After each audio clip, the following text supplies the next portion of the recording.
نحمده ونستعينه ونستغفره ونؤمن به ونتوكل عليه ونعوذ بالله من شرور أنفسنا ومن سيئات أعمالنا من يهدي الله فلا مضل له ومن يضلل فلا هادي له ونشهد أن لا إله إلا الله وحده لا شريك له وأشهد أن محمدًا عبده ورسوله الذي أرسله بالحق بشيرا ونذيرا وداعيا إلى الله بإذنه وسراجا منيرا فقد قال الله تعالى في كلامه المجيد وبرهانه التوحيد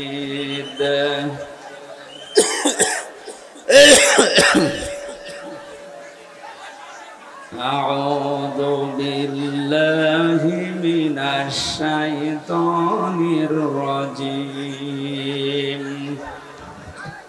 بسم الله الرحمن الرحيم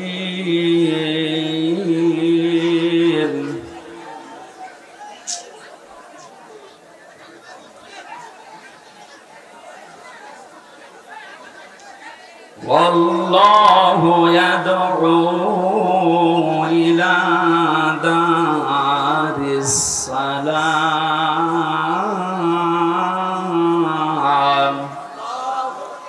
ويهدي من يشاء إلى صراط مستقيم للذين أحسنوا الحسنى وزيادة صدقت يا ربنا اللهم صل على سيدنا مولانا محمد وعلى آل سيدنا مولانا رسول আমার ভালোবাসা রসুল আমার আলো আশা রসুল আমার প্রেম বিরহের মূল আলোচনা রসুল আমার কাজে কর্মের অনুপ্রেরণা আলহামদুলিল্লাহ। বাংলাদেশের ঐতিহ্যবাহী জেলা যশোর চৌগাছা থানার অন্তর্গত রামকৃষ্ণপুর ঈদগাহ ময়দানে মহাবিশ্বের মহাবিশ্বয় আমাদের মালিক আমাদের মনিব মহান রব্বুল ইজ্জাত ওয়াল জালালের মুখের পবিত্র বাণী কোরআন কারীম ঐতিহাসিক তাফসীরুল কোরআন মাহফিল 2024 শ্রদ্ধাভাজন সভাপতি বিশিষ্ট আলেমে দ্বীন জনাব মাওলানা মুখতার আহমেদ এতক্ষণ পর্যন্ত যিনি আলোচনা রাখলেন বিশিষ্ট ইসলামী চিন্তাবিদ শিক্ষাবিদ হাজার হাজার ছাত্রের উস্তাদ বিশিষ্ট রাজনীতিবিদ আমার শ্রদ্ধাভাজন ব্যক্তিত্ব জনাব অধ্যাপক মোহাম্মদ মতিয়ার রহমান আতালাল্লাহু উমরাহু ওয়া বারাকাল্লাহু ফি হায়াতি বলেন আমিন।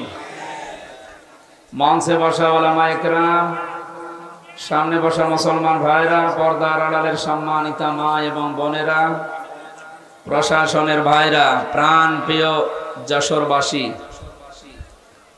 আল্লাহর দরবারে শুকরিয়া জানাচ্ছি যিনি আমাদেরকে এই প্রচন্ড গরমে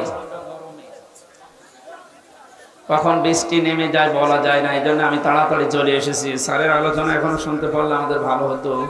দুনিয়ার সব কাজ বাদ দিয়ে দল মত নির্বিশেষে আল্লাহর কোরআনের মহব্বতে বাড়ি থেকে পর্যন্ত যিনি নিয়ে আসলেন, আমরা খুশি হয়ে বলছি আলহামদুলিল্লাহ।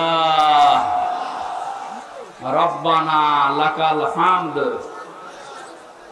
হামদান কাসীরান তাইয়িবান মুবারাকান ফীহি ইয়া রাব্বি লাকাল হামদু কামা ইয়ানবাগি লিজালালি ওয়াজহিকা ওয়া আযীমি সুলতানিক। বিশ্বনবী জানিয়েছেন এক সাহাবী এই দোয়াটা পড়ছিলেন নামাজের পরে। নবীজি ডাক দিয়ে বললেন, সাহাবী আমি নবী, তুমি নবী না। আমি যা দেখতে পাই তুমি তা দেখতে পাও না। তুমি যখন এই কথাগুলো বলছিলে নামাজে, আল্লাহর ফেরেশতারা দেখলাম তোমার জীবনের নেকি লিখার জন্য প্রতিযোগিতা করছে, কে কত বেশি নেকি লিখতে পারে। আমরা যেহেতু এটা পড়লাম, এখন ফেরেশতাদের কাজ হবে আমাদের আমলনামায় তারা প্রতিযোগিতা করে নেকি লিখা আরম্ভ করবে ইনশাআল্লাহ। এত আওয়াজ কাঁপবে না, আমরা একটু দেখবো কেমন পারে। কিন্তু কথা বলবেন না, কথা বলবেন না। পেছনে যারা দাঁড়িয়ে আছেন বসেন। আমরা কোরআনে প্রবেশ করছি, আর কোরআন কিভাবে মানুষের কাছে বলতে হয় এটার ধারণা আল্লাহ দিয়েছেন। আমার মন মতো বললে হবে? এটা কি মমতাজের কনসার্ট নাকি যে যা আছে সব দুলিয়ে দিলাম? কোরআনে কারীম জানাচ্ছে যে এইভাবে মানুষকে শোনাও, কিতাবুন উনজিলা ইলাইকা ফালা ইয়াকুন ফি সাদরিকা হারাজুম মিনহু লিতুনযিরা বিহি ওয়া যিকরা লিল মুমিনিন। বলেন আল্লাহু আকবার। সূরা আরাফের 2 নম্বর আয়াতে আল্লাহ বলেন, হে নবী, এই যে একটা কিতাব এটা আপনাকে আমি দিয়েছি, এটা শুধু সোমা খাবেন আর টাকের উপরে রেখে দেবেন। এই এদিকে তাকা। কোরআনকে আল্লাহ এই জন্য আমাদেরকে দিয়েছেন যে শুধু সোমা খাবেন আর মাথার উপরে রেখে দেবেন। জবাব দেন। এটা ক্লাস চলছে, ছাত্রের মতো বলবেন, এই জন্য দিয়েছেন। আল্লাহ পাক বলেন হারাজুম মিনহু লিতুনযিরা বিহি, এই কোরআন প্রচার করবেন, মানুষের কাছে সতর্ক করবেন এইটা দিয়ে। কিন্তু একটা বিষয়, এই যে সাদরিকা আছে, এই কোরআন প্রচার করতে গিয়ে, তাফসীর করতে গিয়ে আপনার মনের ভেতরে যেন কোনো সংকীর্ণতা কাজ না করে, দ্বিধা দ্বন্দ্ব ভয় ভীতি এগুলো আপনার কাছে যেন না আসে। কারণ কোরআন প্রচার করতে গেলে এরকম কিছু আসবে, এটা আমি আল্লাহ জানি। হারাজন শব্দের ব্যাখ্যা পেয়েছি তাফসীরে আমি 2টা। 1 নাম্বার, হে নবী, আপনি যখন কোরআন প্রচারে যাবেন, তাফসীর করে শোনাবেন, দেখবেন অনেক মানুষ এমন সামনে বসা আছে, তারা কোরআনের বক্তব্য না বোঝার কারণে মন খারাপ করবে। এ ধরনের মানুষ দেশে নেই। আল্লাহ যেটা বোঝাতে চাই, হয়তো ওর মেধা ওইরকম নেই, ওর মাথায় ওইরকম ব্রেন নেই, ও না বুঝে আন্দাজে এক ধারণা করে হয় মন খারাপ করে না চলে যায়। 2 নম্বরে, আবহমান কাল থেকে এই পৃথিবীতে এমন এমন নিয়ম নীতি ইসলাম মনে করে মানুষ পালন করছে যেটা আসলে ইসলামে নেই। আপনি যখন কোরআনের ব্যাখ্যা করতে যাবেন, ওইগুলো তো টিকবে না, ওগুলো সব বাদ চলে যাবে। এতদিন যারা ইবাদত মনে করে ওইটা পালন করছে, জীবনেও তারা আপনার কথা শুনবে না, আন্দাজে তখন আপনার প্রতি খারাপ ধারণা করবে। তখন বলবে এরা আল্লাহর ওলি মানে না, এরা পীর বুজুর্গ মানে না।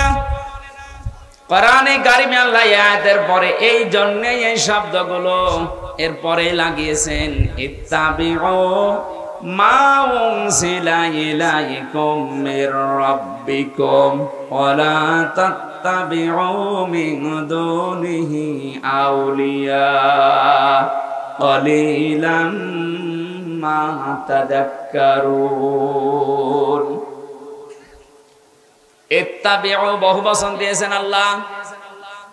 ও যশোরবাসী, এ বাংলাদেশে যারা একামতে দিনের দায়িত্ব পালন করে, এ মানুষগুলো এই বিশ্বাস নিয়েই একামতের দিনের রাস্তায় এসেছে যে এই দায়িত্ব পালন করতে গিয়ে যত সময় যাবে আমি জান্নাতের দিকে এগিয়ে যাব। এটা অন্তত যারা করছে তারা যদি নাও করে, আমি করি ব্যক্তিগতভাবে, দিন কায়েমের জন্য একামতে দিনের দায়িত্ব পালন করতে যে সময়টুকু অর্থ যা কিছু ব্যয় হবে, আমার মেধা, যোগ্যতা, বক্তৃতা সব আমাকে জান্নাতের দিকে এগিয়ে নেবে। এই জন্য একামতে দিনের দায়িত্ব পালন করছেন যারা, নিজেকে ছোট মনে করবেন না, হীনমন্যতায় ভুগবেন না। আমি গ্যারান্টি দিয়ে যেতে পারি, আপনাকে আল্লাহ কোনোদিন জাহান্নামে দেবে না। কারণ দিন কায়েম করার জন্য যারা চেষ্টা চালায়, ওদের আর যাই করুক আল্লাহ জাহান্নামে দেবে না। এটা তো আমি বানালাম। আল্লাহ পাক বলেন, হাল আদুল্লুকুম আলা তিজারাতিন তুমজিকুম মিন আযাবিন আলীম। ওহে যারা ঈমানের দাবি করো, আমি কি এমন একটা ব্যবসার কথা বলে দেব যেটা করলে তোমাদেরকে জাহান্নামের আগুনে যাওয়া লাগবে না, যন্ত্রণাদায়ক আযাব থেকে আল্লাহ তোমাদের বাঁচিয়ে দেবে। এই ব্যবসার কথা বলতে গিয়ে আল্লাহ যে সমস্ত জিনিসের নাম দিয়েছেন তার 3 নাম্বার এইটা। এই পৃথিবীতে আল্লাহর দিন কায়েমের জন্য যারা জান আর মাল দিয়ে চেষ্টা চালায়, আল্লাহ পাক বলেন যালিকুম খায়রুল লাকুম, এইটাই ভালো কাজ। আমি আজকে 500টা ভালো কাজের ব্যাখ্যা করার জন্য বাঘারপাড়ার খাজুরাতে বসেছিলাম, কিন্তু ওদের সময় কভার করেনি। একটা মাত্র ভালো কাজের ব্যাখ্যা ওখানে দিয়েছে। আল্লাহ যে আহসানু আমালার কথা জানিয়েছেন, যে আমি ভালো কাজ তোমাদের কাছ থেকে দেখতে চাই। পৃথিবীতে আল্লাহর দৃষ্টিতে যত ভালো কাজ আছে তার 1 নাম্বার কাজ হচ্ছে আনাকিমুদ্দিন, দিন কায়েম করা। কোরআনে এরকম 500টা আছে। এটা আমাকে জেলখানার ভেতরে বাংলাদেশের জীবন্ত শহীদ এটিএম আজহারুল ইসলাম, ওনার কাছে অনেকগুলো বই দেখেছিলাম, ফাঁসির কন্ডেম ছেলে, মাঝে মাঝে আমার কাছে পাঠিয়ে বলতো যে হামজাকে দেবে, এগুলো যেন পড়াশোনা করে বাইরে মানুষদেরকে ডেলিভারি দিতে পারে। আল্লাহর ওই বান্দাকে আল্লাহ যেন দ্রুত আমাদের ভেতরে ফিরিয়ে দেন, বলেন আমিন। তা জীবন্ত শহীদ লোকটা। যে সমস্ত মিথ্যা অপবাদগুলো দিয়ে ইসলামী আন্দোলনের একামতে দিনের দায়িত্বশীল মানুষগুলোকে দুনিয়া থেকে বিদায় করে দিয়েছে, পৃথিবী এখন প্রমাণ পাচ্ছে, দেখতে পাচ্ছে এগুলো পুরাটাই প্রতিহিংসার ফসল। এটাও তো বানালাম নাকি?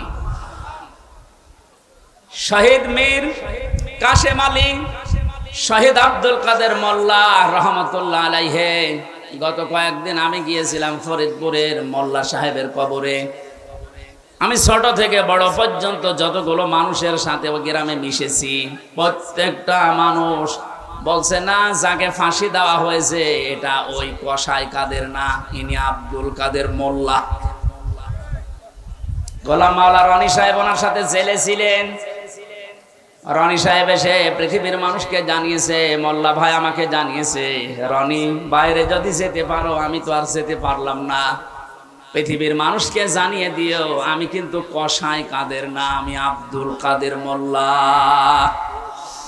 যে অভিযোগে আমাকে অভিযুক্ত করে দুনিয়া থেকে ওরা বিদায় দিচ্ছে, আল্লাহর কসম আমি এই দোষে দোষী না। উনি কেন বলবে, আমি নিজেও তো বলছি। আমাদের 3টা বছর জেলে রেখেছিল, কয়েকদিন আগে আমার এই মামলা পুরা ওরা ঢিসমিস করে দিয়েছে, একেবারে বেকসুর খালাস দিয়েছে। তাহলে আদালত থেকে প্রমাণ পেয়েছে যে আমি নির্দোষ, আমার কোনো দোষ নেই। কথা বলে না কেন? এই যে মোবাইলটাও 3 বছর পরে ফেরত দিল, তন্ন তন্ন করে খুঁজেছে। এটা গ্রামের বাড়ি থেকে শুরু করে একেবারে যেখানে থাকি, আমি আকিস গ্রুপে ছিলাম, প্রত্যেকটা জায়গা চুল চেরা বিশ্লেষণ করে এই 3টা বছরের পর মাত্র 5-6 দিন আগে আমাকে আদালত বলেছে আপনি মুক্ত, কোনো দোষ আপনার পেলাম না। আমি আদালতে মনে হয় বলতে গেলাম যে আমার নিয়ে আদালত, এই 3টা বছর তো আপনার কাছে আমার মামলা ছিল, এতদিন পর্যন্ত তো বললেন না যে না এ মামলার কোনো মাল ম্যাটারেস নেই, কি দেখে বিচার করব, এখন বলছেন কেন? উনি এটাই বলতো যে হুজুর কিচ্ছু করার নেই, আমার হাত বাঁধা। কি বাধা বলেন বলেন? এদেশের 1628টা চেয়ার আছে, এই চেয়ার না, 1628টা চেয়ারের 1627টা চেয়ারে হাত বাঁধা ছিল, শুধু একটা চেয়ারের হাত খোলা ছিল। যারা এই কাজ করেছেন আমরা এখন আহ্বান জানাবো, বাংলাদেশ যেহেতু দ্বিতীয়বার স্বাধীন হয়েছে, 1700-র উপরে জীবন দিয়েছে ছাত্র আর ছাত্রীরা, সুতরাং এই স্বাধীন দেশে আমরা আর কারো হাত বাঁধা দেখতে চাই না। এদেশে যত হাত বাঁধা আছে সব যেন আমার এই বিচারপতির মতো খুলে যায়। প্রত্যেকেই যদি স্বাধীনভাবে হাত খোলা কাজ করতে পারে, 1,10,000-এর উপরে এখন মামলার আসামি জেলখানায় আছে। আমার মনে হয় কমপক্ষে 80,000 মানুষ এমনিতে বের হয়ে যাবে যদি হাত খোলা বিচারপতি পাওয়া যায়। আমি আশা করছি 3টা বছর আমাকে যেভাবে করেছিল, একামতে দিনের দায়িত্বে যারা ছিলেন আমার মনে হয় তাদেরকেও এইভাবে করেছিল। জালেমদের হাতে ক্ষমতা, চেয়ার, আইন আর কানুন বানানোর ক্ষমতা থাকার কারণে ওরা মন মতো যা ছিল তাই করেছে। আমারটা যেমন বেকসুর খালাস পেয়েছি, আল্লাহর কসম, যেগুলো মারা গেল, শহীদ হয়ে গেল, এ মানুষগুলো জীবিত থাকলে কেউ বেকসুর খালাস পেয়েছি। তো কোরআনের পাখি শহীদ আল্লামা দেলাওয়ার হোসেন সাইদি রহমতুল্লাহ আলাইহি, অনেকে বলছে উনি মারা গেছে। কে বলেছে মারা গেছে? ওনাকে মেরে ফেলা হয়েছে। ওনাকে মেরে ফেলা হয়েছে, এর বাস্তব প্রমাণই ওনার হাসিটা। কথা বলেন এখানে। আমি নিজে আমার বাবার যা আছে, আমার যা আছে, যদি ইসলামের খুঁটিনাটি বিষয়গুলো আমি মেনে জান্নাতে যেতে পারতাম, কসম খোদার জীবনও আপনাদেরকে আমি দিন কায়েম করা লাগবে এই ঝামেলাপূর্ণ কথা বলতাম না। এটা যে কত বড় যন্ত্রণা। আল্লাহ যেহেতু ইত্তাবিউ দিয়েছেন যে সবাই মিলে অনুসরণ করো, সবাই মিলে ইত্তেবা করো, একজন করলে হবে না, এই জন্যই তো আমরা সবাইকে নিয়ে অনুসরণ করতে চাই। সুখবর একটা আছে, বাংলাদেশে ইসলামী দল যতগুলো আছে প্রকাশ্য শিরক এবং বেদাত যারা করে এরা বাদ দিয়ে অন্তত আল্লাহ একজন আছে, কেবলাকে কেবলা বলে মানে, এরকম কিছু নিয়ম নীতিতে যারা কাউকে শরীক করে না, কাউকে বিশ্বাস করে না আল্লাহ বাদে, এ মানুষগুলো দেখলাম আজকে সব এক হওয়ার জন্য ঐক্যবদ্ধ হচ্ছে। জালেমরা তো পালিয়েছে, মুনাফিক যারা এদের গায়ে অনেকের এখন আগুন লেগে গেছে, কারণ এরা চিন্তা করছে এভাবে যদি সব এক হয়ে যায়, আমরা 5 তারিখের পর থেকে যেভাবে শুরু করেছিলাম এই কাজও বন্ধ হয়ে যাবে। ওরা বুঝে ফেলেছে। এজন্য আশা করছি যেভাবে এগিয়ে যাচ্ছে সবাই মিলে অনুসরণ করার জন্য ধর্ম বিষয়ক উপদেষ্টা যিনি আছে ডক্টর আফামক খালিদ হোসেন, আল্লাহ তার হায়াতে তাজ্জেবা সিহাতে কল্লিয়া বাড়িয়ে দেন, বলেন আমিন। লোকটার চেষ্টা এবং ইখলাস যা দেখতে পাচ্ছি, আশা করছি ইসলামের সূর্যের সামনে আমরা এদেশে দেখতে পাবো ইনশাআল্লাহ। এই জন্য যারা আছি আমরা ছোটখাটো বিষয় নিয়ে মত পার্থক্য বাদ দেওয়া লাগবে। একটা হোস্টেলে 100 জন খাবার খায়, সকালের নাস্তা, কলার পাউরুটি। 20 জন হোস্টেল ম্যানেজারকে আহ্বান জানিয়েছে যে স্যার এইটা যেন ঠিক থাকে। 80 জন বলছে না এটা আমরা আর খাবো না, নতুন মেনু আমাদেরকে দেন। কিছু কিছু ছেলেরা বলছে আমাদেরকে খিচুড়ি দেওয়া লাগবে সকালে, কেউ কেউ বলছে আমাদেরকে চিড়া দেওয়া লাগবে, কেউ কেউ বলছে আমাদেরকে রোল দেওয়া লাগবে। আর ওই যে 20 জন ওরা বলছে যা আছে ওইটাই আমরা চাই, কলা পাউরুটি। ম্যানেজার বলছে এভাবে হবে না, ভোট দেওয়া লাগবে। আমি তো একবারে পাল্টিয়ে দিতে পারি না। ভোট দেওয়ার পরে দেখা গেল ওই যে আগের যে 20 জন আছে, কলা আর পাউরুটি ওটা ঠিকই আছে। চিড়া যারা চেয়েছিল তারা 18 জন হয়েছে, যারা খেচড়ি চেয়েছে তারা 17 জন, যারা রোল চেয়েছে তারাও 15 জন। এভাবে ভাগ ভাগ করতে করতে 20 পর্যন্ত আর যায়নি। আগে যা ছিল ওইটাই কায়েম হয়ে আছে। কি বসালাম বলেন তো? এদেশে 20 জন মাত্র এখন আগের যে সিস্টেম গুলো ছিল ওইটাই চালু রাখতে চাচ্ছে, কিন্তু আমরা এখন 80 জন পাল্টিয়ে গেছে। এই কথা বলছেন? আমরা এই 80 জন মিলে এখন যদি এই ছোটখাটো বিষয় নিয়ে মত পার্থক্য করি, কিয়ামতের আগে আমরা 20-এর উপরে যেতে পারবো না। এই জন্য সব বাদ দেওয়া লাগবে। কার কয় কলি টপি, কার লম্বা টপি, কার জব্বা, কার সিরা, কে হাত বাঁধে, কে মোনাজাত করে, এগুলো সব বাদ দেন।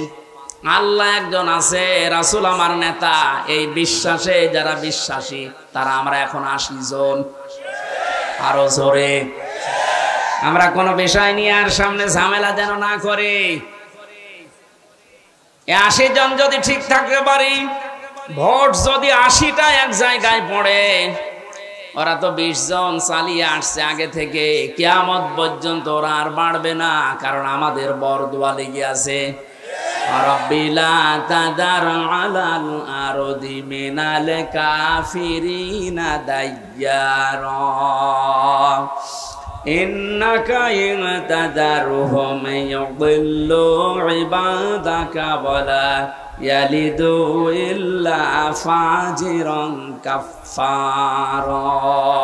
বলেন আল্লাহু আকবার। হযরত নূহ দোয়া করেছিলেন, মাবুদ বহু চেষ্টা চালিয়েছি 9.5 বছর 900 বছর ধরে, এ মানুষ ভালো হয়নি। তোমার কাছে আমি শেষ পর্যায়ে বরদোয়া দিলাম, এদের আন্ডা বাচ্চা পর্যন্ত জনজমিনে না থাকে, কারণ যেইটা থাকবে ওইটা দিয়ে তোমার বান্দাদেরকে গোমরা বানাবে। আমরা এই 53 বছর কোরআনের পাখি প্রায় 50 বছর চেষ্টা চালিয়েছে, কিন্তু জালেমদের পরিবর্তনের কোন সুযোগ ওরা গ্রহণ করেনি। কথা বলে না কেন? চেষ্টা তিনি কম চালিয়েছিল। অধ্যাপক মতিউর রহমানও চেষ্টা চালিয়েছে, বহু কায়দায় উনি বুঝিয়েছে আপনাদের, কিন্তু ওই 20 জনের যে অবস্থা, ও সারা জীবন কলা পাউরুটি যাবে। এই কথা বলছে না কেন? 80 জন আমরা পরিবর্তন হয়ে পর্যায়ে এসেছি, আর ওরা সেই 20 জন ও 20 জনই আছে। ও কিয়ামতের আগে আর পাল্টাবে না। কেন পাল্টাবে না? খাতামাল্লাহু আলা কুলুবিহিম ওয়া আলা সামিইহিম ওয়া আলা আবসারিহিম গিশাওয়া ওয়া লাহুম আযাবুন আযীম। আল্লাহ পাক বলেন, ওদের অন্তরে আমি মোহর লাগিয়ে দিয়েছি, ওদের কানের উপরে, ওদের চোখের উপরে পর্দা লাগিয়েছি। কঠিন যন্ত্রণাদায়ক আযাব ওদের জন্য রেডি আছে। কারণ এই পৃথিবীতে যারা আল্লাহর কালামকে অপমান করার চেষ্টা চালায়, তাদেরকে আল্লাহ হেদায়েত থেকে বঞ্চিত করে দেয়। হযরতে আব্দুল্লাহ বিন মাসউদ রাদিয়াল্লাহু তাআলা আনহু কোরআনে কারীমের সূরা রহমান নাযিল হওয়ার পর বিশ্ব নবীকে জানিয়েছিলেন, হে নবী, আমারে অনুমতি দেন আমি কাবার চত্বরে একটু তেলাওয়াত করি।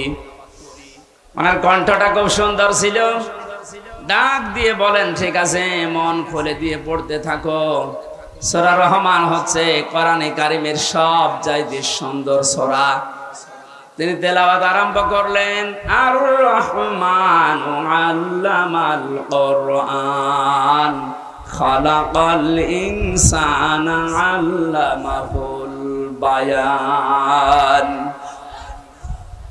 তেলাওয়াত করছিলেন এভাবে, হঠাৎ আবু জেহেল শব্দ শোনার পরে এসে হযরতে আব্দুল্লাহ বিন মাসউদের কানের উপরে দিয়েছিলেন এক থাপ্পড়।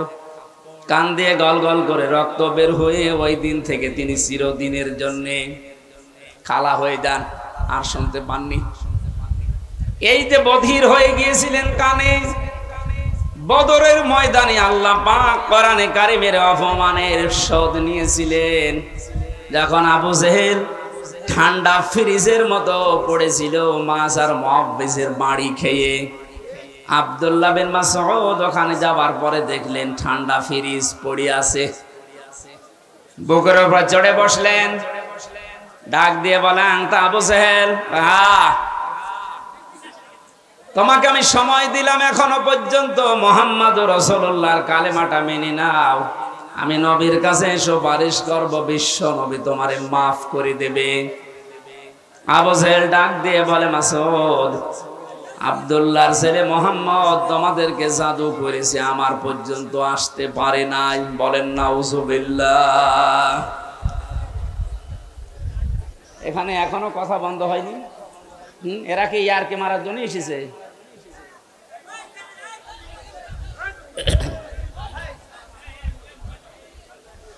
আমার ভাইরা, হযরত আব্দুল্লাহ বিন মাসউদ দৌড় দিলেন নবীজির রওজার কাছে। তাবুর ভেতরে দেখেন বিশ্ব নবী মুহাম্মদুর রাসূলুল্লাহ হাত তুলে মোনাজাতে লিপ্ত আছে। তিনি দেখলেন মোনাজাত যখন চলছে, আমি আরেকবার যাই। ওই যে যারা পড়ে আছে এখনো মরে নাই, ওদের ভেতরে গিয়ে দেখলেন আবু জেহেল এখনো খাচ্ছে। ডাক দিয়ে বলে, তোরে সময় দিয়েছিলাম, আরেকবার দিলাম, বল। ও আবার একই কথা জানিয়েছে। তিনি আরেকবার ঘোড়া দিয়ে এসে বললেন, বল। এবার আরেকটু বাড়িয়ে বলেছে, আব্দুল্লাহর পোলা মুহাম্মদ তোমাদেরকে জাদু করেছে, আমার পর্যন্ত আসতে পারে নাই, পরে আমি এখনো যদি পাই এখনো টুকরা টুকরা করব। হযরত ইবনে মাসউদ বললেন, না, এতক্ষণ তোরে সময় দিয়েছিলাম, আমি আর সময় দিলাম না। তুই যখন মুহাম্মদুর রাসূলুল্লাহর উপরে এই দাবি তুললি, তোরে আমি শেষ করে দেব। তরবারি বের করে গলার ভেতরে লাগিয়েছেন। আবু জেহেল ডাক দিয়ে বলে, মাসউদ, কি করবি এখন? আলাদা করব। ওই সময় বলেছিল, আলাদা করবি কর, আমার গলাটা একটু বড় করে কাট, দেশের মানুষ যেন দেখে বোঝে যেটা নেতার মাথা। মরে যাচ্ছে, তাও তেজ কমছে না। আমার মনে হয় এই দেশে 5 তারিখের পরে অনেক আবু জেহেলকে আমরা এখনো পর্যন্ত দেখতে পেয়েছি, পাচ্ছে, মরে যাচ্ছে, তেজ কমছে না। খাতামাল্লাহু আলা কুলুবিহিম, আল্লাহ কলবের উপরে মেরে দিয়েছেন একেবারে মোহর। এর ভালো হওয়ার কোনো পরিবেশ নেই। ইবনে মাসউদ চিন্তা করলেন, এর মাথাটা যদি নবীজির তাবু পর্যন্ত নিয়ে যেতে পারি, নবী আমার জন্য দোয়া করবেন।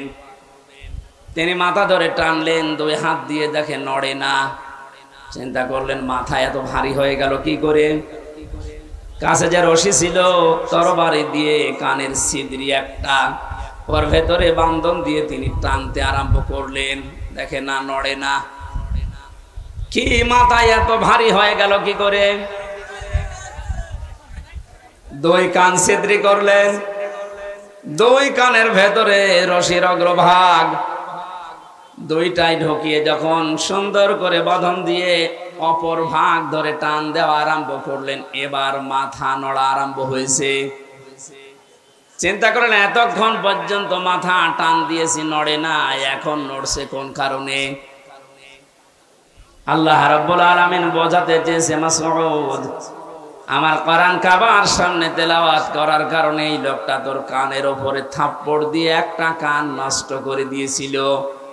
আমি আল্লাহ আজকে তোর হাতে ওর 2টা কান নষ্ট করে দিয়ে প্রতিশোধ নিলাম। পরকালে কি করব এটা আমি আল্লাহ জানি। আমি যেটা বোঝাতে চাচ্ছিলাম,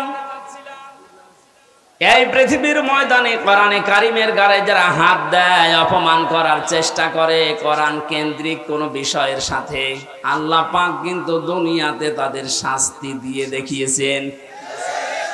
কমেল্লাই মন্দিরে যারা দেবতার পায়ের কাছে কোরআনে কারিম রেখেছিলেন, আজ কিন্তু ধরা পড়ে যাচ্ছে।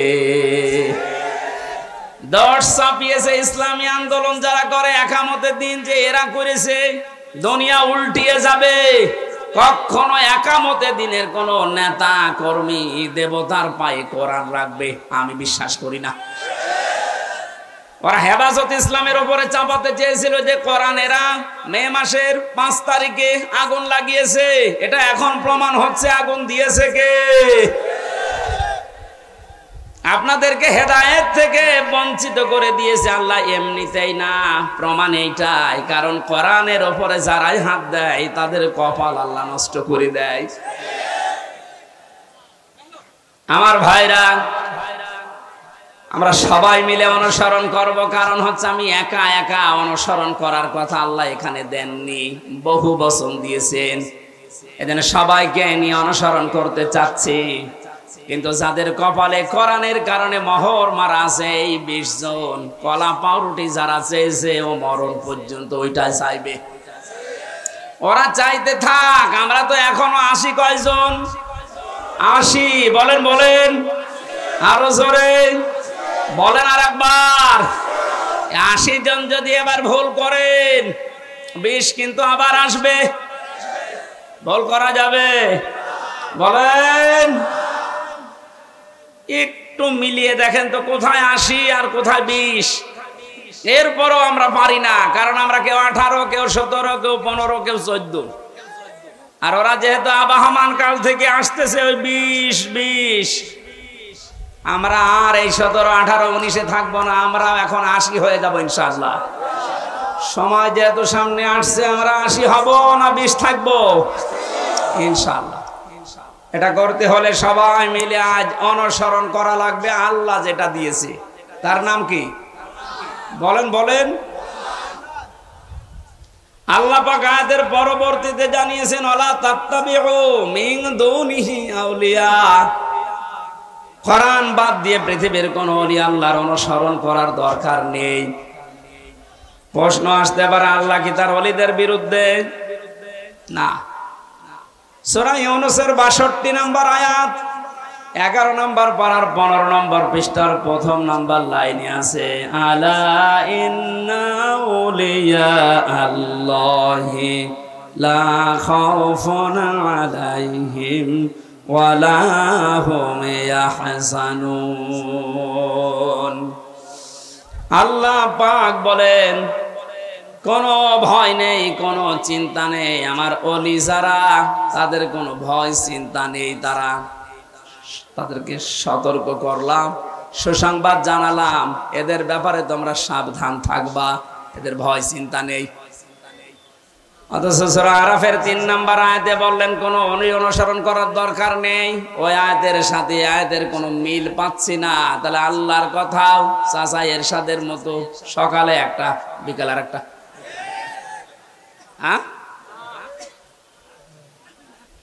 কোরআনে কারিমে আল্লাহ তো জানিয়েছেন লা মুবাদদিলা লিকালিমাতি, আল্লাহর কালামের কোনো পরিবর্ধন নেই। অথচ ওখানে বললেন ওলিদের কোনো চিন্তা নেই, আর এখানে বলছেন ওলির অনুসরণ করার দরকার নেই। মুফাসসিরিন ইকরাম লিখেছেন আয়াতের ব্যাখ্যা করতে গিয়ে আল্লাহ এই জন্যই ওলি অনুসরণ নিষেধ করেছেন। আল্লাহ খুব ভালোভাবে জানেন, কারণ বর্তমান ভবিষ্যৎ এগুলো সব জানেন কে? আরো জোরে বলেন। সব যেহেতু তার নিজের জ্ঞানে আছে, উনি আগেই জানতেন যে ভবিষ্যতে কিয়ামত পর্যন্ত আমার এমন বান্দা বান্দি দুনিয়ায় আসবে, আর আমি আল্লাহর চাইতে ওদের আব্বাকে বড় মনে করবে। এই জন্য আল্লাহ নিষেধ করেছেন কোনো আব্বার কোনো অনুসরণ করার দরকার নেই। কালিলাম মা তাযাক্কারুন। আল্লাহ আফসোস করছেন যে আমার বক্তব্য শোনার পরে আমার কিছু বান্দা বান্দি ফিরে আসবে, অধিকাংশ গুলোই মুখ ফিরিয়ে চলে যাবে। বলেন নাউযুবিল্লাহ। এখানে কোরআন উপস্থাপনের যে ধরন আমরা শিখেছি আল্লাহর কাছ থেকে, আপনি হয়তো না বোঝার কারণে মন খারাপ করতে পারেন। 2 নম্বরে আল্লাহ যেটা জানাতে চেয়েছে ওটা আবাহমান কাল থেকে আসতেছে, আল্লাহর বক্তব্যের সাথে মিলছে না। এখন আপনি কি ওই বাপ দাদারটাই মেনে চলবেন, না আল্লাহর বর্ণনা করাটা? এখানে আর একটা বিষয়, একটা মাসলা পাওয়া যায়। আজ যারা অন্ধ অনুসরণ করে ইসলামকে, দিনকে মানার চেষ্টা চালাচ্ছেন, এদেশে আছে। এই কারণে বলছি, পৃথিবীতে শুধু মুহাম্মদ রাসূলুল্লাহ সাল্লাল্লাহু আলাইহি ওয়াসাল্লামকে বাদ দিয়ে কাউকে অন্ধ অনুসরণ করা জায়েজ নেই। কেন জায়েজ নেই? কারণ উসওয়াতুন হাসানা এই শব্দটা শুধুমাত্র মুহাম্মদ রাসূলুল্লাহকে আল্লাহ দিয়েছেন। পৃথিবীর কাউকে আল্লাহ উসওয়াতুন হাসানা এটার গ্যারান্টি দেয়নি। লাকাদ কানা লাকুম ফি রাসূলিল্লাহি উসওয়াতুন হাসানা, অবশ্যই তোমাদের জন্য মহত্তম আদর্শ লুকিয়ে রেখেছি আমি আল্লাহ রাসূলুল্লাহর জীবনে। কার জীবনে? বলেন বলেন। আল্লাহকে এখানে বলতে পারতেন না যে আব্দুল্লাহ বিন মোহাম্মদ ইবনে আব্দুল্লাহ, তার জীবনের ভেতরে আমি লুকিয়ে রেখেছি। তার নাম তো আল্লাহ জানতেন, কেন তার নামটা এখানে উচ্চারণ না করে রাসূলুল্লাহ দিলেন? কারণ তিনি মুহাম্মাদুর রাসূলুল্লাহ এই শব্দটা পেয়েছিলেন নবী হওয়ার পর থেকে। 40 বছরের আগ পর্যন্ত মানুষ তাকে আরব জাহানে বলতো আব্দুল্লাহ বিন মুহাম্মদ।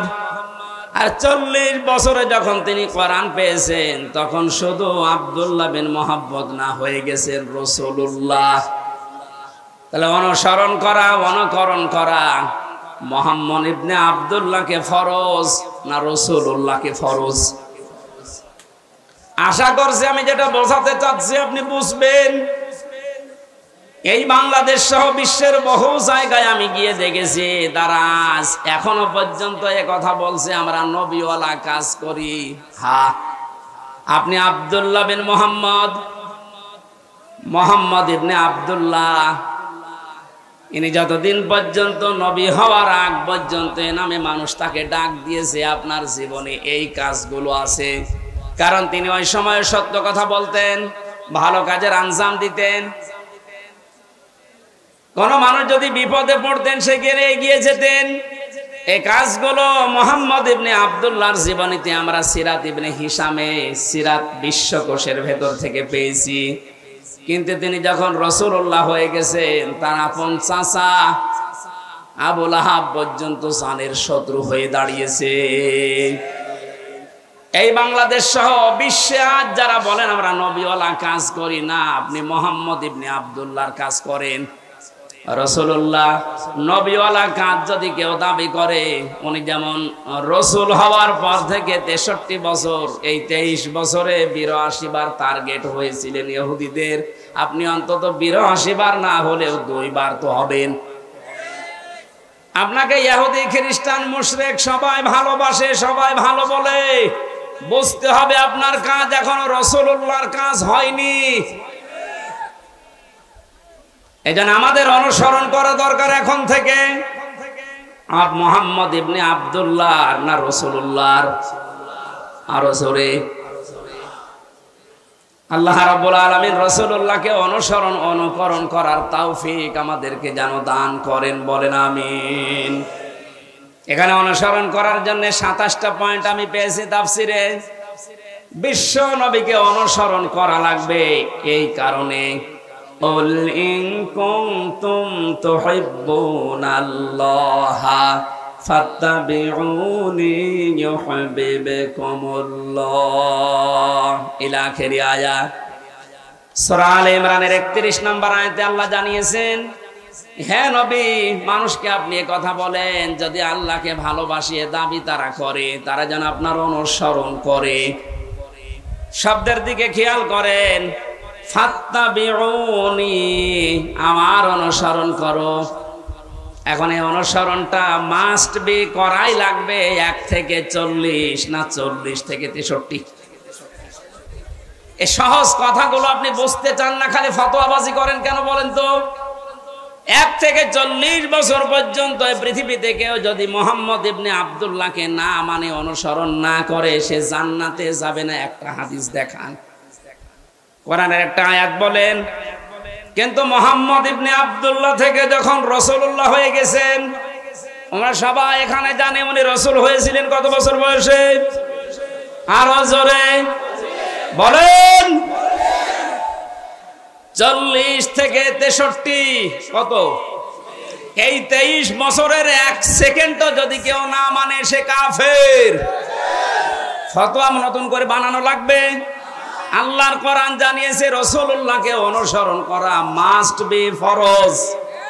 আমা আতাকুমুর রাসূল, আল্লাহ কিন্তু আমা আতাকুম মুহাম্মদ ইবনে আব্দুল্লাহ দেননি।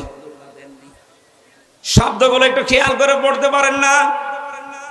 আমা আতাকুমুর রাসূল, তোমাদের কাছে রাসূল যা নিয়ে এসেছে ফাখুযুহু, ওটা আঁকড়িয়ে ধরো। আমা নাহাকুম আনহু ফান্তাহু, এটা আনহু হুরমার যায় রাসূলুল্লাহর দিকে। তোমাদেরকে রাসূলুল্লাহ যা নিষেধ করে ওইগুলো ছেড়ে দাও। আত্তাকুল্লাহ, আল্লাহকে ভয় করো। ইন্নাল্লাহা শাদীদুল ইকাব, অবশ্যই আল্লাহর আযাব বড় কঠিন। এবার আসেন তো আয়াতের মূল শিক্ষায়।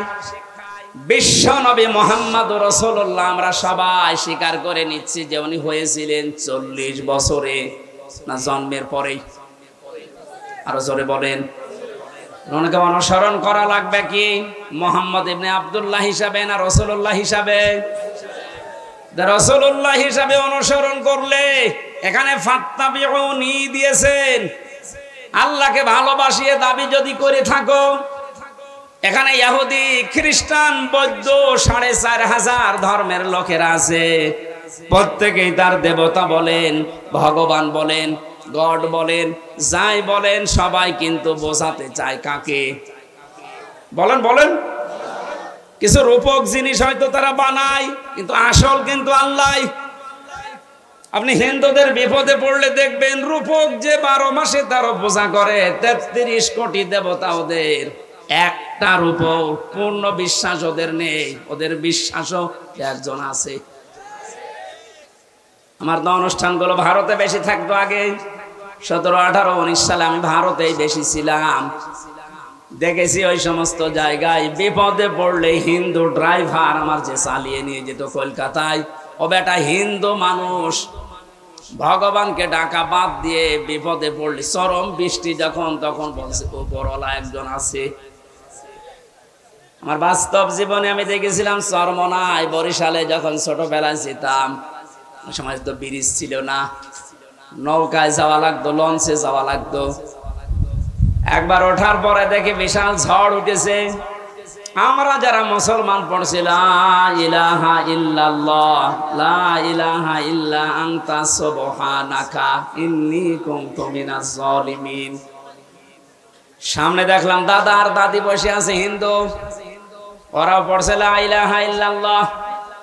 বললাম দাদা চেহারা দেখে মনে হচ্ছে অন্য ধর্মের, মুসলমান হয়েছেন কবে? বলছে না মুসলমান হয়নি, কালেমা পড়লেন। যে ঝড় উঠেছে ও কালী দুর্গার কাজ না, আল্লাহ লাগবে। ওরাও জানে যে একজন আছে, কথা বলেন ঠিক কিনা?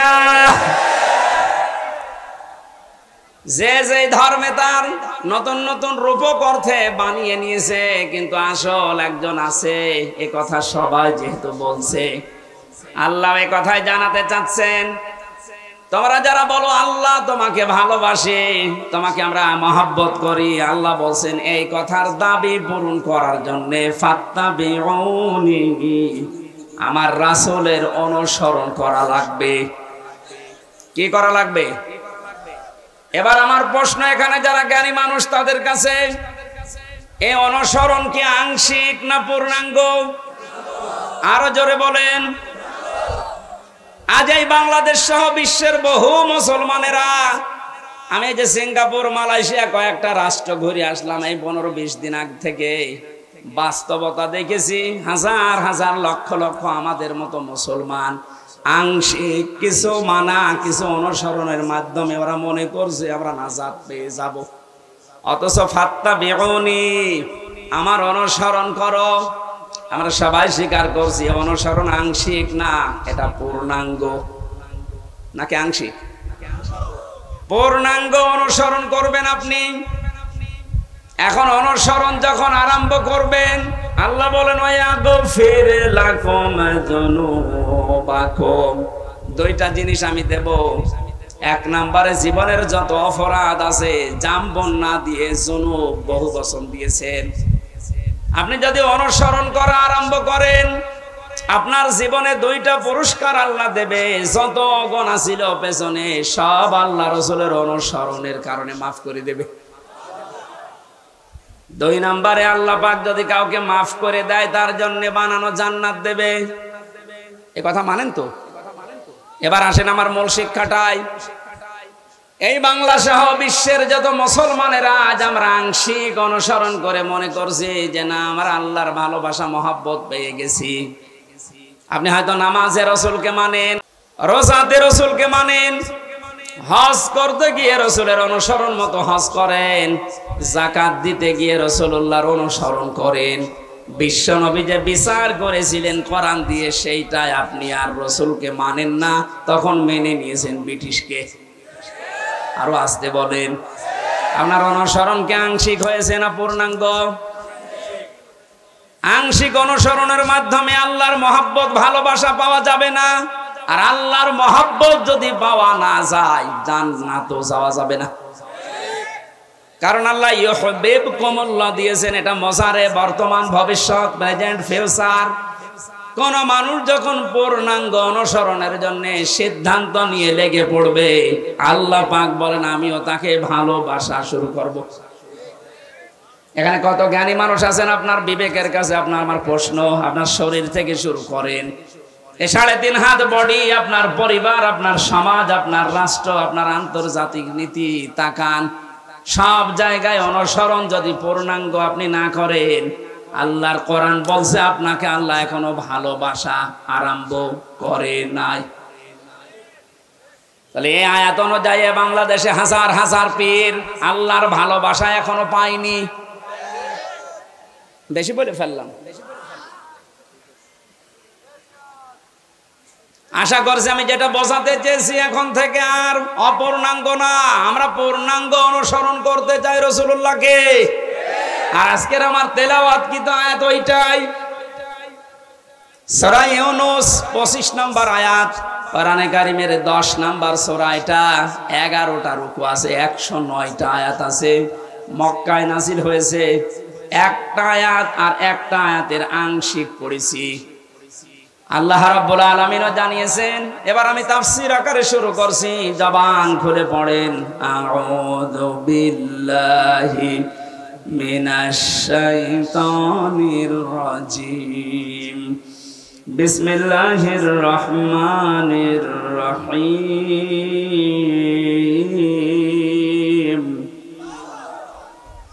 ওয়াল্লাহু ইয়াদউ ইলা দারিস সালাম।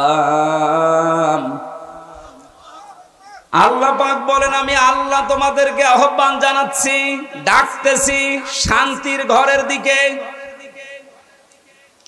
আজ বাংলাদেশ বৈষম্য বিরোধী ছাত্র আন্দোলনের মাধ্যমে যে 9টা দফা দিয়েছিল, আপনি দফাগুলো একটা একটা করে একটু পড়ে দেখেন। আমি তো মিলিয়ে দেখেছি এই আয়াতের বাস্তব প্রতিফলন ওই 9টা। আমি ওগুলো সব নোট করেছি একটা একটা করে, আপনি মিলাবেন এখন থেকে। যারা আছেন যেখানে, দাঁড়িয়ে, বসে, শুয়ে, খুব অ্যাক্টিভ। আল্লাহ পাক বলেন আমি তোমাদেরকে ডাকি আমার শান্তির ঘরের দিকে। তামাম বাংলাদেশের এই 56,000 বর্গ মাইল মনে করেন একটা ঘর। এটা কি? আরো জোরে বলেন। আল্লাহ যে ঘরের দিকে ডাকতেছে, ওই ঘরের নাম জান্নাত। ওই ঘরের নাম কি? 8টা জান্নাতের যে দরজা আমরা নাম শুনি, জান্নাতের দরজা 8টা না 100টার উপরে আমি কোরআনে পেয়েছি। এ বিষয়ে একটা বইও লিখেছিলাম ওই সময়, যে জান্নাতের স্তর 100টা। তার ভেতরে দারুস সালাম একটা দরজার নাম। দারুস সালাম মানে শান্তির বাড়ি বা ঘর। আল্লাহ পাক এখানে ডাক দিয়েছেন যে তোমরা শান্তির ঘরে প্রবেশ করো। এই পৃথিবীর মানুষ যেটা উদাহরণ দিলে বসে বেশি আমি ওইভাবে সেট করেছি। বাস্তবে আমরা দেখি একটা ঘর যদি কেউ বানাতে চায় বসবাসের জন্য, শান্তি পাওয়ার জন্য, ইসলাম শব্দটা এখানে আল্লাহ দিয়েছেন দারুস সালাম, সালাম সিলমন, এখান থেকে ইসলাম এর শাব্দিক অর্থ হচ্ছে শান্তি। কিন্তু কেউ যদি সুখ পেতে চায় এর আলাদা একটা আরবি শব্দ আছে রহাতা, রহাতুন। রহাতুন মানে সুখ। রহাতুন মানে কি? ঘরের ভেতরে মানুষ সুখ পাওয়ার জন্যই প্রবেশ করে। এই যে এখান থেকে সারাদিন সারা রাত মানুষ কর্মজীবন শেষ করে যখন বাড়িতে যায়, ঘরে প্রবেশ করার সঙ্গে সঙ্গে একটা অজানা শোক আপনাকে ঘিরে ধরে, আপনি হয়তো টের পান না। বাইরে যতক্ষণ আগে ততক্ষণ একটা আতঙ্ক কাজ করে, একটা ভয় ভয় কাজ করে, অথচ ঘরের ভেতরে চার দেওয়াল দিয়ে যেটা আটকানো, কি আছে ওর ভেতরে, ওখানে গেলে একটা আলাদা শান্তি, ওই ভয়টা আল্লাহ যেন দূর করে দেয়। কথা বলেন ঠিক কিনা? আল্লাহ বলেন আমিও এমন একটা ঘরের দিকে তোমাদেরকে ডাকছি যে ঘরে প্রবেশ করলেই তোমরা সুখ আর শান্তি দুইটাই পেয়ে যাবে। যেহেতু আমরা এখন একটা ঘর বানাবো, ঘর বানাতে প্রথমে খুঁটি দেওয়া লাগে। কি দেওয়া লাগে? খুঁটি বা পিলার দেওয়া লাগে। আল্লাহ যে ঘর বানাতে আমাদেরকে নির্দেশ দিচ্ছে যে শান্তির ঘরে প্রবেশ করো, এই ঘর যদি 56,000 বর্গ মাইলকে আপনি বানাতে চান তাহলে 4টা খুঁটি আল্লাহর কাছ থেকে নেওয়া লাগবে। এই খুঁটিগুলো যদি কেউ ভারত থেকে নেয় বিপদে পড়বে। ওরা এখন বিপদে আছে। কথা বলেন না কেন? ওরা বহু চেষ্টা চালিয়েছিল ওই সময় পাকিস্তান থেকে আমাদের এই চেষ্টাকে ভাগ করার জন্য। ওরা যেমন সাহায্য করেছে 7 সিস্টারের মাধ্যমে ওদের দেশকে ভাগ করার জন্য আমরাও সাহায্য করব। চালান আমরা শোধ দিয়ে দেব, আপনি যা করিয়েছেন আমরা ওইটাই করব। আপনারা ওই সময় ভাগ করে যদি আমাদের বন্ধু হয়ে যান আমরাও। কথা বলছেন? শুরু হয়ে গেছে অলরেডি। আলাদা পতাকা বানিয়ে উড়িয়ে দিয়েছে মণিপুরে। খেলা হবে না, খেলা আরম্ভ হয়ে গেছে। আপনারা যেমন আমাদের এতদিন বলেন আমরা বন্ধু, কারণ আপনাদের সেই পাকিস্তান আর এই বাংলাদেশ মাঝখানে ছিলাম, আমরা আলাদা করে দিয়েছি, এই জন্য আমরা আপনার বন্ধু। আমরাও পাশে তো দেখলাম ডক্টর ইউনূস প্রথমে এই ঘোষণা দিয়েছিল এদেশকে অশান্ত করার জন্য যদি চেষ্টা চালান 7 সিস্টার থাকবে না। মানে যদি নাও করে ওনার পেছনে যে দেওয়াল আছে তারা হয়তো একটু কাটি নাড়াচ্ছে। আন্তর্জাতিক যে বিষয়গুলো আমি এখানে বলতে চাচ্ছি না।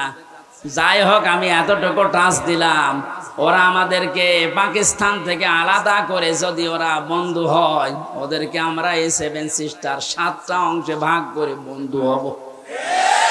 আমরা তো ওরা একটা করেছিল, আমরা 7টা করে দিচ্ছি, আমরা আরো বড় বন্ধু না?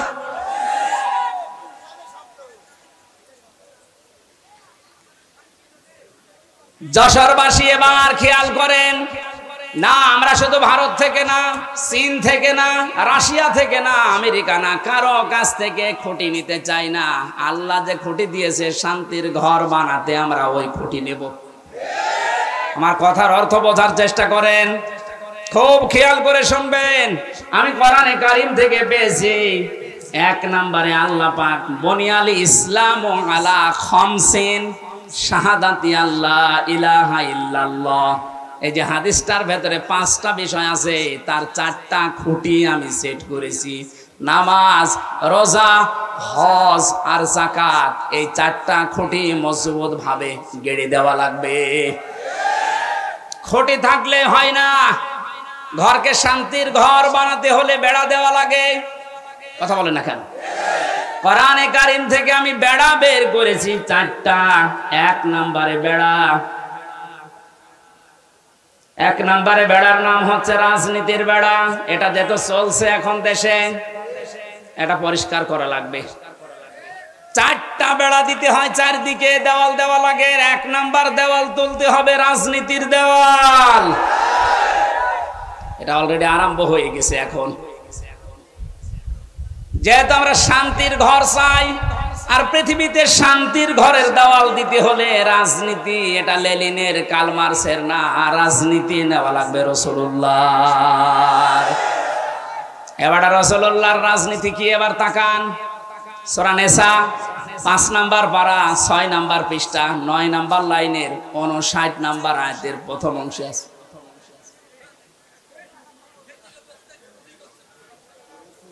শেষ করে দেব না? ওই লোকটাকে তুলে আমার চেয়ারে বসিয়ে দেব।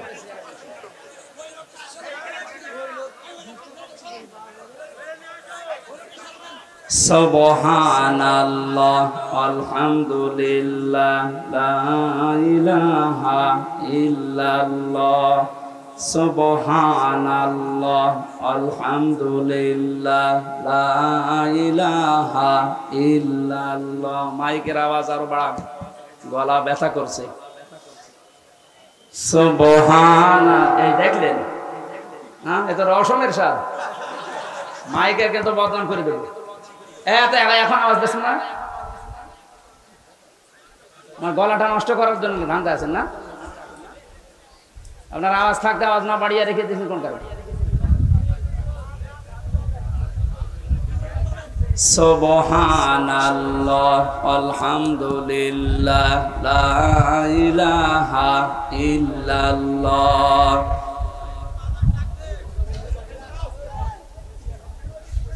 ফ্যানটা একটু 4 আঙ্গুল থাক।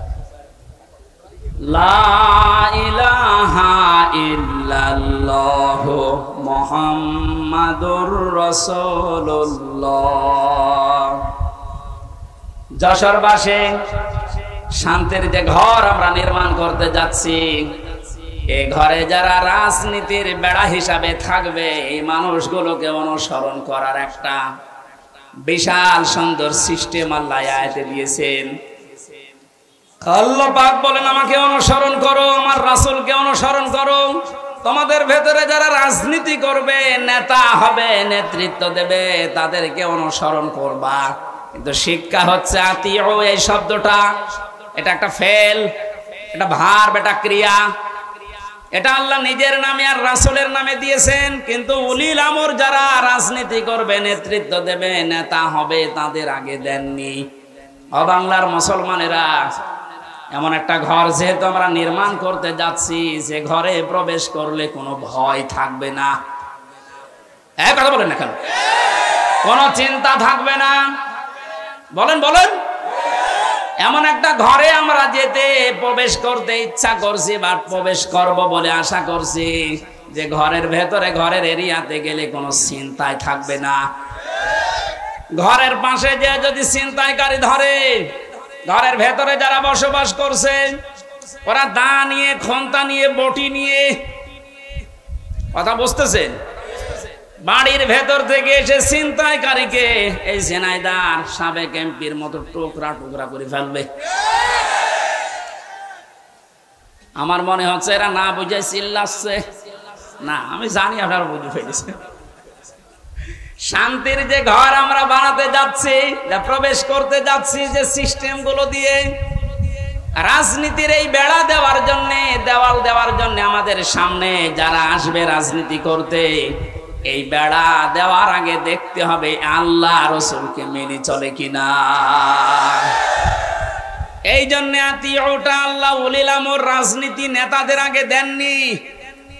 এখন থেকে সিদ্ধান্ত নিয়ে বাড়ি যাবেন আজকে। এই বেড়াটা যেহেতু সামনে দেওয়া লাগবে শান্তির ঘরে, সুতরাং আল্লাহ রাসূলকে যদি আমার বাবা হয়েও মেনে না চলে, ওই বাবাকে আমি ভোট দেব না। আর আমার আত্মীয় না, দূরের মানুষ, ও যদি আল্লাহ রাসূলকে মেনে চলে, ওর দ্বারা দুনিয়া এবং আখিরাতে আমার কাজ হবে। এই যে কাজ হবে ওর দ্বারা, এটা আমি বানালাম। বলেন, সূরা নিসা 5 নাম্বার পারার 10 নাম্বার পৃষ্ঠার 12 নাম্বার লাইনের 85 নাম্বার আয়াতে আছে, মাইয়াশ ফাআশাফাআতান হাসানাতাই ইয়াকুল্লাহু নাসীবুম মিনহা ইলা আখিরি আয়াত।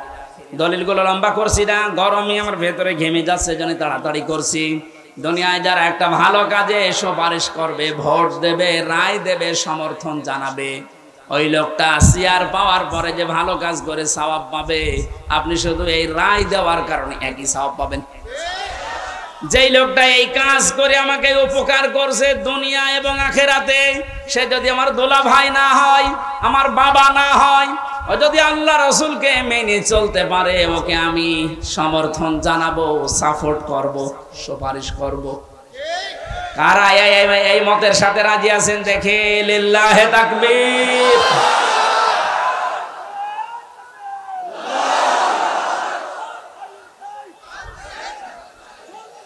এই কথা বোঝার চেষ্টা করেন। আমি এখন যেটা বললাম এটা তো রাজনীতি হয়ে গেল না? না, এটা যদি রাজনীতি মনে হয় তাহলে সূরা নিসার 59 নম্বর আয়াত কেটে আপনি বাদ দিয়ে দেবেন। আমি ব্যাখ্যায় এইভাবেই পড়েছি, মারিফুল কোরআন নিয়ে আসেন, ওখানে ভয়ঙ্কর ট লেখা আছে। আমানাত বহুবচন, এই শব্দের ব্যাখ্যায় ভোট, রায়, সমর্থন, সুপারিশ এগুলো লেখা আছে। এখন আপনি তাফসীর মাহফিল লিখে দিয়েছেন, আমি শব্দের ব্যাখ্যায় যদি ওই শব্দগুলো না বলি, শুধু আমানত বলি, আপনি তো বুঝবেন না। আর আপনি যদি বোঝেনও না বোঝার ভান করে থাকবেন। এখন আর ভান করার অভ্যাস আছে না, 5 তারিখের আগে ছিল। এখন আর ভান করার অভ্যাস নেই, যা পড়ি ওইটাই বলি ইনশাআল্লাহ। আগে তো এই যশোরে যাওয়ার জন্য সে কুষ্টিয়া ঘুরে আসতাম, এখন একেবারে সরাসরি চূড়ামন কাঠি দিয়ে উঠছে। রাজনীতির বেড়াটা ঠিক করবেন আশা করছি। 2 নম্বরে বেড়ার নাম পেয়েছি আমি সমাজনীতি, 3 নম্বরে পরিবার নীতি, 4 নম্বরে আন্তর্জাতিক যে নীতিটা আছে এইটা। এবার আমি 3টা বেড়ার কথা বললাম। পারিবারিক নীতির যে বেড়া, আমি ব্যাখ্যায় যাব। আর কয়েকটা জিনিস লাগে ঘর বানাতে। আমরা দেখি শুধু বেড়া দিলে ঘর হবে না, ছাউনি দেওয়া লাগবে, চাল দেওয়া লাগবে, ছাদ দেওয়া লাগবে। গ্রাম্য মানুষ যারা ঘর বানায়, 4 চালা ঘর, এদিকে একটা, এদিকে একটা, ওইদিকে একটা, এইদিকে একটা, চাল লাগে কয়টা? আমি কোরআনে কারিম থেকে 4টা চাল বানিয়েছি। 1 নম্বরে ইমানের চাল। যদি কেউ শুধু ছাদ দিতে চায়, পুরা ইমানটা দিয়ে ঢেকে দিলেই সম্ভব, আর অসুবিধা নেই। যদি 4টা চাল কেউ দিতে চায়, কোরআন জানিয়েছে সৎকর্মের চাল দেওয়া লাগবে, যুদ্ধনীতির চাল দেওয়া লাগবে, সমাজনীতির চাল দেওয়া লাগবে। এই চালগুলো যদি একটা একটা করে কোরআন যেভাবে দিতে জানিয়েছে ওইভাবে আমরা দিতে পারি, শুধু চাল দিলেই হবে না, ঘরে প্রবেশ করার জন্য একটা দরজা লাগবে। আল্লাহ পাক যে দরজার ঘোষণা দিয়েছেন কোরআনে, লা ইলাহা ইল্লাল্লাহু মুহাম্মাদুর রাসূলুল্লাহ। আল্লাহর এই শান্তির ঘরে যদি কেউ প্রবেশ করতে চান, তাহলে এই কালেমা পড়ে এই দরজা দিয়ে প্রবেশ করা লাগবে। গত পরশুদিন আমার চুয়াডাঙ্গায় ছিল, স্বামী স্ত্রী 2 জন এই দরজা দিয়ে অলরেডি প্রবেশ করেছে। এর কয়েকদিন আগে ছিল গাইবান্ধা, সরঞ্জিত নাকি নাম যেন, এই লোকটা এই দরজা দিয়ে আল্লাহর এই শান্তির ঘরে অলরেডি প্রবেশ করেছে। প্রতিদিন প্রতিনিয়ত আজকেও দেখলাম 26 জন আল্লাহর এই কালেমা পড়ে এই দরজা দিয়ে অলরেডি শান্তির ঘরে ঢুকে পড়েছে। আমরা তো আগে থেকেই ঢুকে বসে আছি। তাহলে আল্লাহ যে ঘর বানাতে বললেন, এই ঘরের দরজার নাম কালেমা। নাম কি? জবান খুলে একবার পড়েন, লা ইলাহা।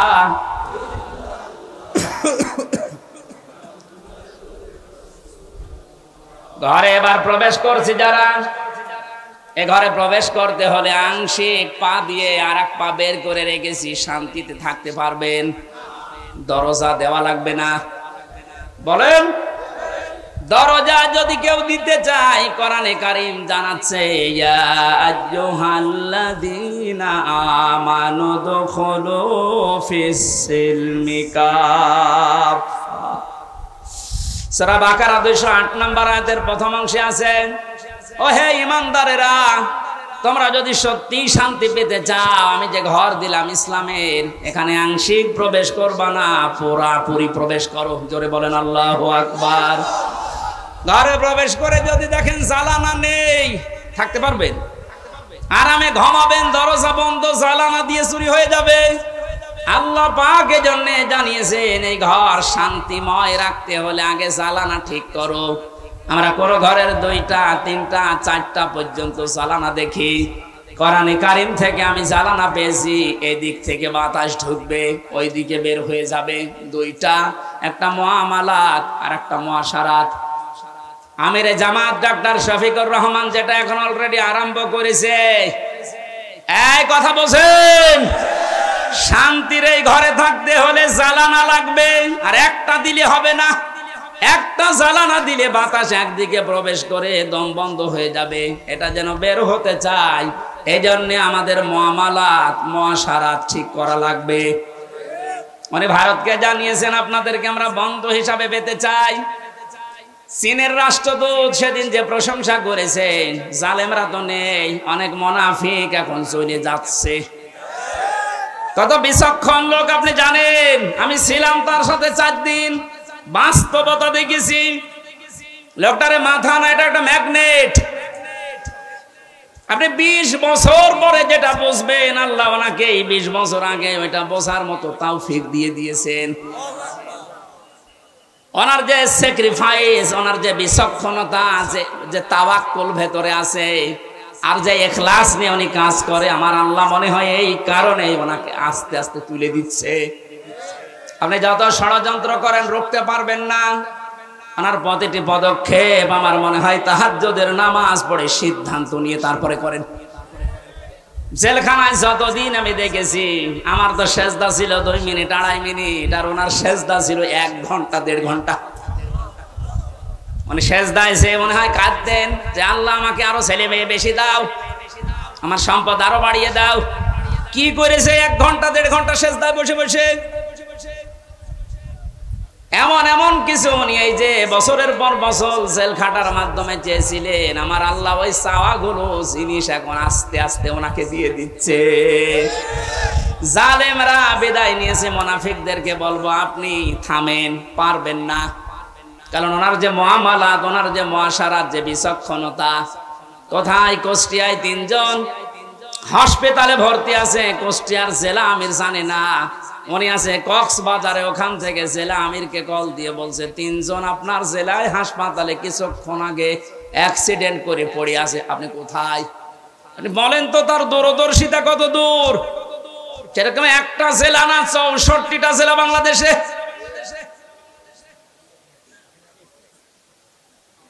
শুধুমাত্র জ্বালানা দিলেই হবে না, আন্তর্জাতিক যে জ্বালানোগুলো আছে উনি ঠিক করার জন্য চেষ্টা চালাচ্ছে। আল্লাহ যেন ওনাকে নিজের কুদরত দিয়ে পরিচালিত করেন, বলেন আমিন। শুধু জ্বালানা থাকলেও ঘর ঠিক থাকে না, ভেন্টিলেটর লাগে। কথা বলছেন এখন? ভেন্টিলেটর লাগবে না আলো বাতাস প্রবেশ করার জন্য, ডিশের তার লাগানো লাগবে না, বিদ্যুতের তার লাগানো লাগবে, ওয়াইফাই তার লাগাবেন, নয়তো আপনি আন্তর্জাতিক বিশ্ব নিয়ে খেলবেন কি করে, জানবেন কি করে। এই জন্য ভেন্টিলেটর লাগবে কমপক্ষে 2টা 4টা। আল্লাহ রাব্বুল আলামিন কোরআনে কারিমে এমন সুন্দর সুন্দর ভেন্টিলেটর দিয়েছেন। সূরা আলে ইমরানের 85 নম্বর আয়াতে আছে, সূরা আলে ইমরানের 83 নম্বর আয়াতে আছে, আলে ইমরানের 19 নম্বর আয়াতে আছে। সুবহানাল্লাহ বলতে পারেন নাই? আমার গলা ব্যথা করছে, এজন্য দলিলগুলো শুধু নাম বলছি। এভাবে যদি ঘর আমরা একটার পরে একটা পয়েন্টে যে সাজালাম, এগুলো একটা করে এখন ব্যাখ্যা আরম্ভ করব।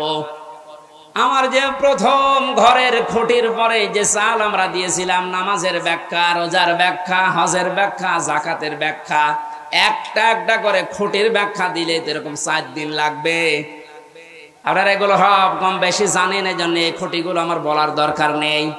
কয়েকটা চালের কথা, কয়েকটা বেড়ার কথা, দেওয়ালের কথা আমি বলছিলাম, তার ভেতরে একটা রাজনীতির বেড়া আমরা ঠিক করবো তো ইনশাল্লাহ।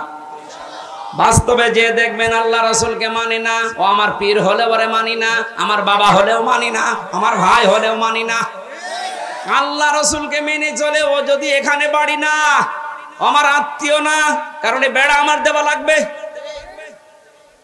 এরপরের বেড়ার নাম পারিবারিক জীবনের বেড়া। এ বেড়ায় হাজারো মানুষের আমাদের ঠিক নেই। এখানে অনেক আলেম পর্যন্ত আছে, আমি বাস্তবে দেখেছি তাদেরও পরিবারে খাস পর্দা হয় না। আমি শপথ নেওয়ার জন্য গত 8 তারিখে 8 দিন আগে আমিরে জামাত এসেছিল কুষ্টিয়ায়, আমার ডেট ছিল ওই দিন। 120টার উপরে আমার প্রশ্ন করেছে পারিবারিক জীবন নিয়ে। যে প্রশ্নগুলো ছিল প্রায় 17-18টা। সারা দেশে আমি ওয়াজ করে বেড়াচ্ছি, সারা দেশে আমি ঘর চাইয়ে বেড়াই, অথচ আমার ঘরে টিন নেই।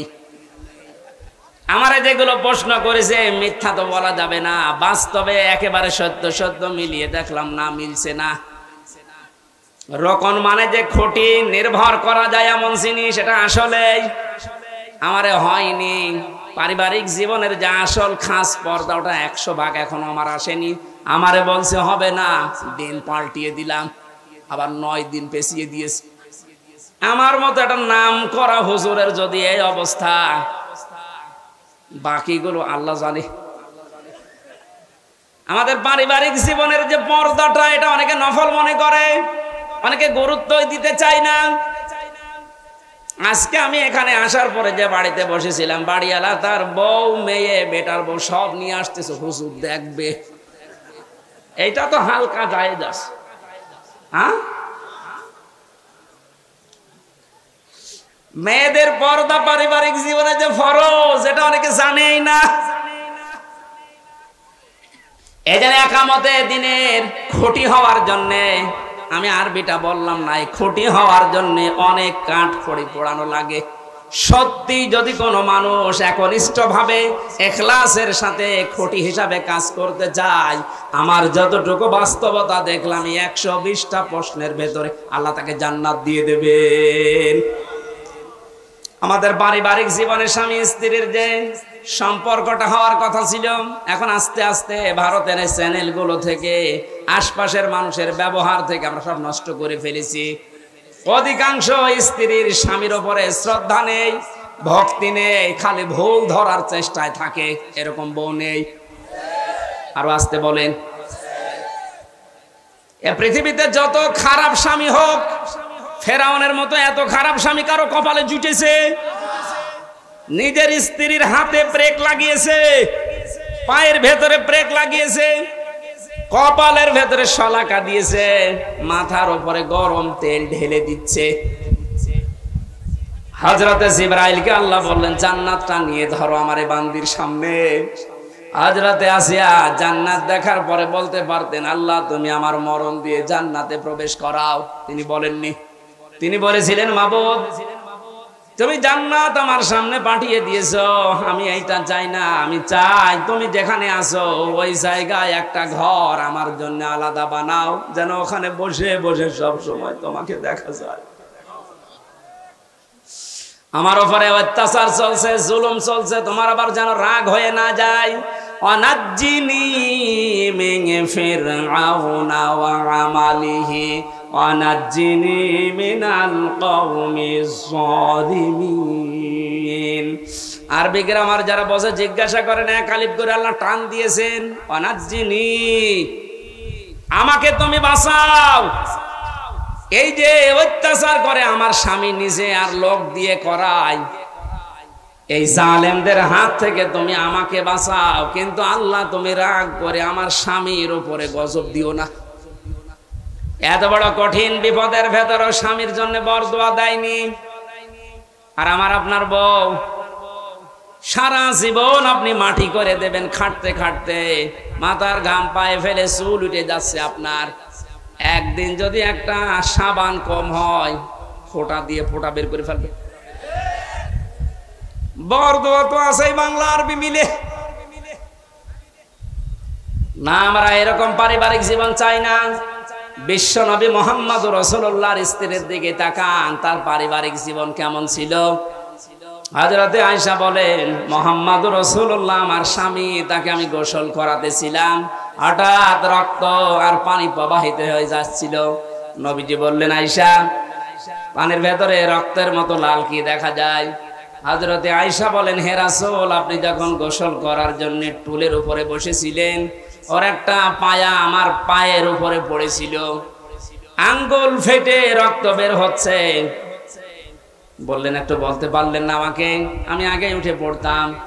হযরতে আয়েশা বলেন, হে রাসূল, এটা তো আমার পায়ের আঙ্গুল ফাটা, রক্ত বের হয়েছে। যদি কলিজা ফেটে রক্ত বের হতো, আমার স্বামীকে আমি উঠতে বলতে পারতাম না। এরকম ভক্তি শ্রদ্ধা করা বউ তো ঘরে ঘরে। কার বউ এরকম? একটু হাত তোলেন তো। এই মহিলারা আছে কনে গো? এই একটা মানুষ হাত তোলে না। কিসের ওয়াজ করব? আমাদের এই যে বেড়া আছে দেওয়ালে, দেওয়াল নড়বড়ে জানা যাচ্ছে। কিসের সুখ পাবেন এই দেওয়ালের ভেতরে? কি আশ্চর্য! যশোরের মা বোনেরা একটা স্বামীও হাত তোলে নাই। আলহামদুলিল্লাহ বলবো না নাউজুবিল্লাহ বলবো? আমি জেলখানায় দেখেছিলাম 100 জনের প্রায় 70 জন জেল খাটতেছে এই পারিবারিক জীবনের কারণে। বই মেরে ফেলেছে, না আদা মারা করেছে, যাই যৌতুকের কারণে। এই সমস্ত বিষয় নিয়ে ওখানে বসে বসে আমি একটা বই লিখেছি, দাম্পত্য জীবনে কলহ এবং সমাধান কি। মেয়েদের জন্য বিশেষ করে, গাড়িতে আছে কিনা জানি না, আছে, ওটা নিয়ে যাবেন বর জন্য, পরে বলবেন এটা শেষ করো। মেয়েকে বিয়ে দেওয়ার আগে ওটা পড়াবেন। 120 পৃষ্ঠা লেখা আছে। যাওয়ার সময় গাড়ি থেকে নিয়ে ওদের পড়ান। পারিবারিক জীবনের এই যে দেওয়ালটা, বেড়াটা, এটা আমাদের ঠিক করা দরকার। নয়তো আপনারও জীবনে এই জল্লাদ শাহজাহান এবং এখন যে জল্লাদ আছে কেন্দ্রীয় কারাগারে, এর নাম ইলিয়াস, এই বউ মারার কেসে জেল খাটতেছে। আমাদের কপালে ওইরকম আবার এসে যাবে কিনা আল্লাহ জানে। এই জন্য ওইটা নিয়ে পড়ান। পারিবারিক জীবনের এই দেওয়ালটা, বেড়াটা ঠিক করেন। আল্লাহ এরকম একটা শান্তির ঘর আমাদেরকে তৈরি করার তৌফিক দিন, যে ঘরের ভেতরে প্রবেশ করলেই শান্তি পাওয়া যায়। আল্লাহ আমাদেরকে দোয়াও শিখিয়েছেন, আমরা ওই দোয়াই আরম্ভ করছি। নেন, রব্বানা হাব লানা মিন আজওয়াজিনা ওয়া যুররিয়াতিনা কুররাতা আয়ুনি ওয়াজআলনা লিল মুত্তাকিনা ইমামা। রব্বুল আলামিন, কোরআনে কারীম শোনার জন্য, বোঝার জন্য যশোরের এই মানুষগুলো এত পাগল। তুমি তাকিয়ে দেখো, প্রচন্ড এই গরমে আমার পেছনে ফ্যান লাগানো আছে, এরপরও আমার অবস্থা যা, ভেতরে ঘেমে শোধ চলতেছে। এ মানুষগুলোর ফ্যান নেই, পাখা নেই, বাতাস নেই, ঘন্টার পরে ঘন্টা এরা বসে আছে। কোরআনের ইজ্জতে এদেরকে তুমি অমরের মতো বানিয়ে দাও। আজকের আলোচনায় সওয়াবগুলো তুমি নবীজির রওজায় পৌঁছিয়ে দাও। যত মানুষ কবরে আছে আল্লাহ, কবরবাসীদেরকে ক্ষমা করে দাও। এ মাহফিলের আয়োজন করতে গিয়ে তোমার যে বান্দারা শ্রম দিয়েছে আল্লাহ, আল্লাহ তাআলা, আমার যে শ্রদ্ধাভাজন শ্বশুরের কারণে এখানে এসেছি, নসির আহমেদ, রব্বুল আলামিন তোমার এই গোলামকে ইসলামী আন্দোলনের সঠিক কর্মী বানিয়ে দাও। তার জীবনের ভালো কাজগুলো কবুল করো, অন্যায় কাজগুলো মাফ করে দাও। আল্লাহ, আমার মামা শ্বশুর মাওলানা আলমগীর হোসেন আমার সাথে আজকে এসেছে, তার বাবাকে তিনি হারিয়েছে, বাবাকে মাফ করে দাও। মাওলানা হোসাইন তার বাবাকে অনেক দিন আগে এই দুনিয়া থেকে হারিয়ে ফেলেছে। আল্লাহ, তুমি তার বাবাকেও কবরে মাফ করে দাও। মাওলানা রবিউল ইসলাম সহ যত আলেম এখানে বসে আছে, অধ্যাপক মতিয়ার রহমান স্যার সহ প্রত্যেকটি মানুষকে তুমি দ্বীনের খাদেম বানিয়ে দাও। রব্বুল আলামিন, আমার কণ্ঠে মারাত্মক ব্যথা, কথা বললেই ব্যথা বেড়ে যাচ্ছে। মুক্ত জীবনে যখন ফিরিয়ে দিয়েছো, আমার কণ্ঠটা তুমি ছেড়ে দাও। মা বোনেরা পর্দার আড়ালে আছে, এদেরকে স্বামী ভক্তি বানিয়ে দাও। ফাতেমার মতো, আয়েশার মতো, হযরতে আসিয়ার মতো তাদেরকে কবুল করে নাও। রোগ শোক যাদের দিয়েছো আল্লাহ, শেফায়ে কামেলা জেলা নসিব করো। প্রশাসনের ভাইরা যারা এসেছে, এদের উপরে তোমার খাস রহমত ঢেলে দাও। এলাকায় মাটির নিচে যত মানুষ ঘুমিয়ে আছে, কোরআনের ইজ্জতে তুমি মাফ করে দাও। আগামীতে অনুষ্ঠানটা কোরআনের প্রচারের জন্য আরো বিশাল আকারে কবুল করো।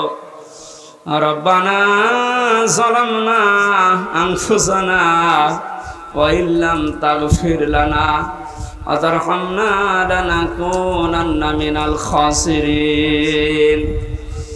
ও মালিক, যে বাড়িতে এসে বসেছিলাম এ বাড়ির উপরে তোমার রহমত নাজিল করো আল্লাহ। কখন কার কাছে আজরাইল পাঠিয়ে দাও আমরা জানি না। আজরাইলকে দেখার সঙ্গে সঙ্গে যেন পড়তে পারি লা ইলাহা ইল্লাল্লাহু মুহাম্মাদুর রাসূলুল্লাহ।